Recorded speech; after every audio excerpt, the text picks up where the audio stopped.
E for exposure हमने पढ़ा था ना कि right rotation, R for rotation, R fine I for inspiration, P for position means AP है या पी है, एंड ई फॉर एक्सपोजर।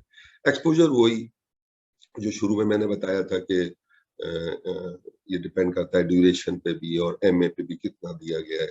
सो अगर आपको एक अच्छी एक्सपोज फिल्म मिलेगी तो आपके पास क्या क्राइटेरिया है ये कहने के लिए कि ये ना अंडर एक्सपोज्ड है ना ओवर एक्सपोज्ड है।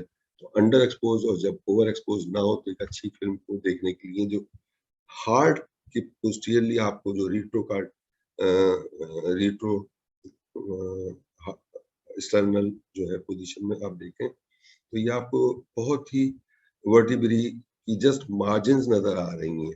इंटरवर्टिब्रल डिस्क वगैरह यानी दो वर्टिब्रल जो स्पेस वगैरह होती है वो इतना अच्छा नजर नहीं आ रहा। तो ये कार्डियक सिल्वेट एक चीज हम पढ़ेंगे, उस कार्डियक सिल्वेट उसके अंदर वर्टिब्रल बॉडी जो है बिहाइंड द हार्ट जो है बहुत ही आपको स्लाइडली नजर आनी चाहिए। ऐसा भी ना हो कि वो नजर ना आ रही हो, उसको फिर अंडर एक्सपोज कर देंगे, और ऐसा भी ना हो कि बहुत ज्यादा आपको अच्छी नजर आ रही हो कि इंटरवर्टिब्रल डिस्क वगैरह भी, जैसे हम नेक्स्ट इमेज में देखते हैं कि पहले तो आपको ये स्लाइटली नजर आ रही हैं वर्टिब्रल बॉडीज, और इसमें जो ये अंडर एक्सपोज है बहुत ज्यादा ब्राइट हो गई है, इसमें बिल्कुल भी सब एक ही हो गई है। जो हार्ट के टिश्यू की रेडियोपैक है इसी तरह से ये भी रेडियोपैक हो गया, कोई इंटेंसिटी का डिफरेंस नहीं रहा, जबकि हार्ट कनेक्टिव टिश्यू है, ये बोन है। और तीसरे में देखें ओवर एक्सपोज्ड होगा तो बहुत ज्यादा क्लियर नजर आने लगी हैं आपको वर्टिब्रल बॉडीज, इतनी क्लियर कि you can read the intervertebral disc also.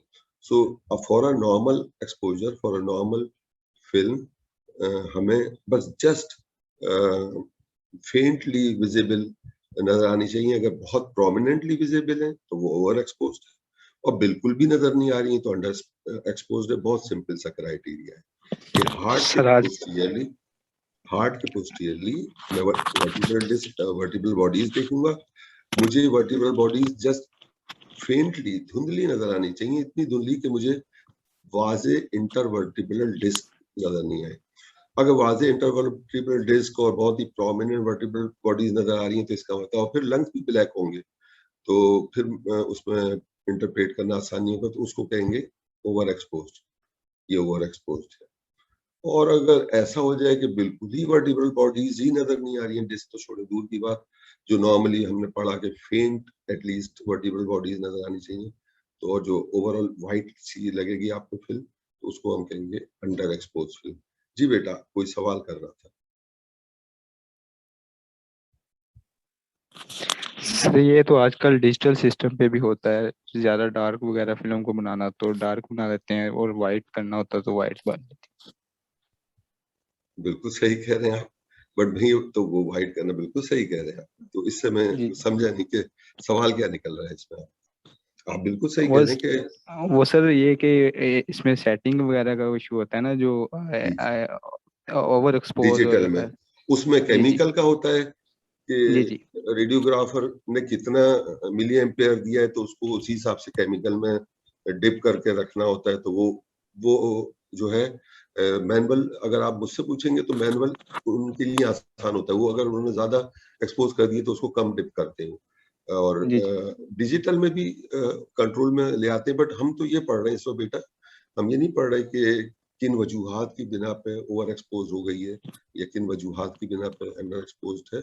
हम ये पढ़ रहे हैं कि कैसे हम पहचानेंगे तब फिल्म जो हम तक आ गई है, चाहे वो कंप्यूटर वाली हो, चाहे वो मैनुअल केमिकल वाली हो, अब हम तक पहुंच गई है, तो हम कैसे पहचानेंगे कि ये गुड एक्सपोज्ड फिल्म है, अंडर एक्सपोज्ड फिल्म है या ओवर एक्सपोज्ड फिल्म है। आपकी नॉलेज बिल्कुल सही है कि ये ओके कंप्यूटर की वजह से थोड़ा आसान हो गया है कि वो अब उसको कर लेते हैं। बट अगर बास टेक्नीशियन बेटा ऐसे भी होते हैं ना, उनको भी नहीं पता होता कि गुड एक्सपोज फिल्म क्या है। मालूम हुआ उसकी नजर में गुड एक्सपोज यही हुआ कि ज्यादा लंग्स टिश्यू ब्लैक नजर आए। बट हमें तो पता होना चाहिए कि हमने कौन सी फिल्म को रीड करना है। आप ओवर एक्सपोज फिल्म को रीड करने की कोशिश करेंगे तो बहुत सारी चीजें मिस कर जाएंगे। आप अंडर एक्सपोज को रीड करने जाएंगे बहुत सारी चीजें मिस कर जाएंगे, जो टाइम टू टाइम हम पढ़ेंगे तो आपको समझ में भी आएगा। अब मैं इजी बात बताऊं जो आपको अभी समझ में भी आ जाएगी कि एम्फाइसीमा है, जैसे अभी हमने जिक्र किया, हाइपर इन्फ्लेटेड लंग है। तो उसमें जब हमने पढ़ा ना कि एयर लीस्ट डेंस मटेरियल है जो कि हमेशा ब्लैक नजर आता है, तो अब ये एक्चुअली पोजीशन तो मुझे एम्फाइसीमा की लगेगी फिर इसमें। तो अगर मुझे ये नहीं पता होगा कि ये ओवर एक्सपोज्ड है, तो मैं इस फिल्म को क्या कहूंगा? मैं कहूंगा इस पेशेंट को तो एम्फाइसीमा है। आप मेरा पॉइंट समझ रहे हैं? एम्फाइसीमा मीन्स ज्यादा एयर आ गई है, over inflated, hyper inflated lung.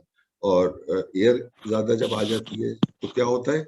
ज्यादा ब्लैक हो जाएगा, क्योंकि ज्यादा हमने पढ़ा ब्लैक क्लियर सा। एग्जैक्टली, है ना बेटा? तो अगर जब तक मुझे ये इल्म नहीं होगा कि मुझे कौन सी फिल्म अंडर एक्सपोज पता होनी चाहिए, कौन सी ओवर एक्सपोज, तो मैं क्या करूंगा?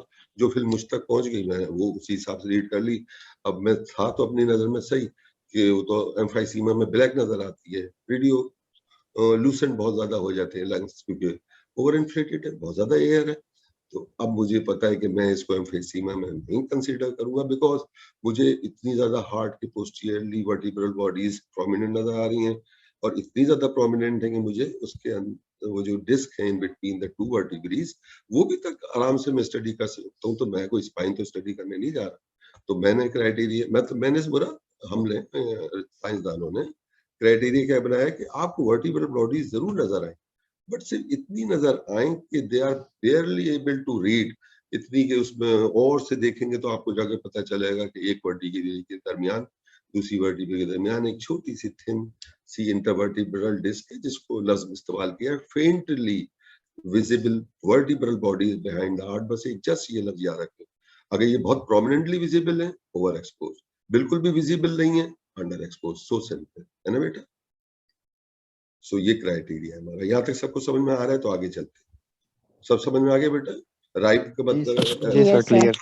Yes, sir. सो अब आगे चलते हैं। तो ये निमोनिया